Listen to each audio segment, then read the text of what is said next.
time to get the tension right on our belt. As you can see, we are pretty slack here on the right-hand side of our belt. We've got a little bit more tension on the left-hand side here, but it's still very wobbly. When setting the tension for your belt, I always like to make sure that my machine is in the center of my frame.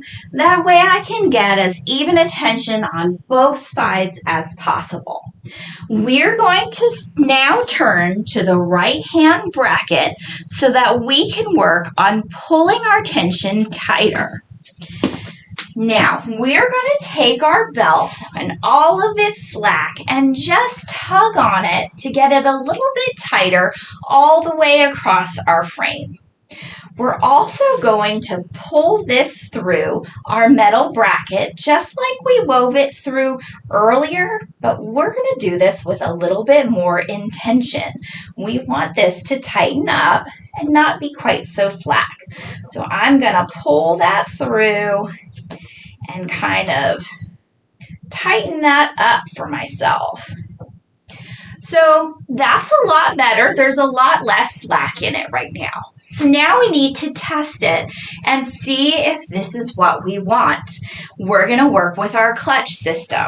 So right now your little metal bracket is sticking straight out with the belt attached to it, and we've got all of our leftover belt just hanging out there. Your clutch system is kind of this little rounded unit that's pointing downward. It's got two little tiny holes in the bottom. So for me to remember how to use this properly, I just put my fingers on the little tiny holes that are down here on the bottom, and I pull it up towards me. Now I'm pulling it and it's stopping. It's not letting me go any further. That means that I've already got too much tension in my belt for my clutch to lock into place. So we pulled our belt a little bit too tight.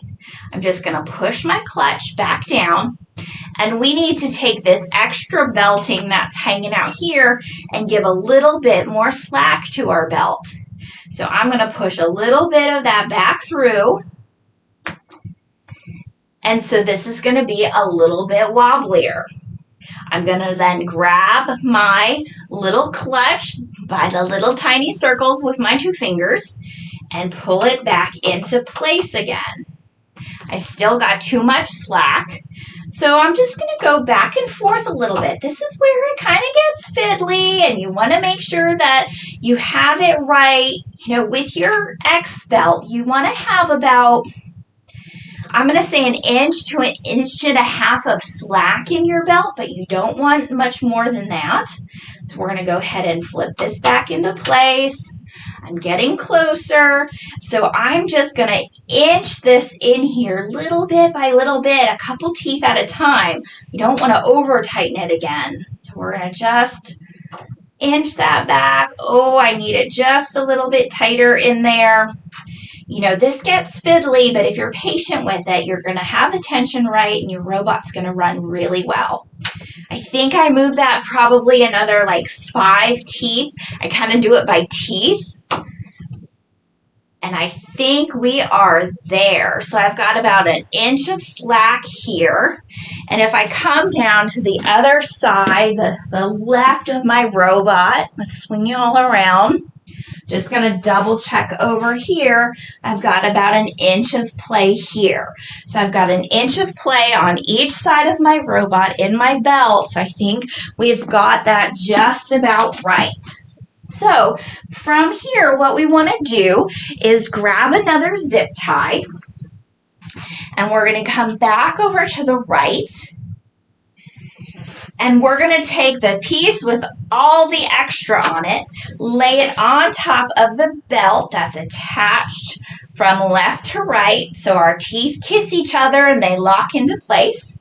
We want about 2 inches, 2.5 inches worth of tail, just like we had on the left-hand side. We're going to put another zip tie in place.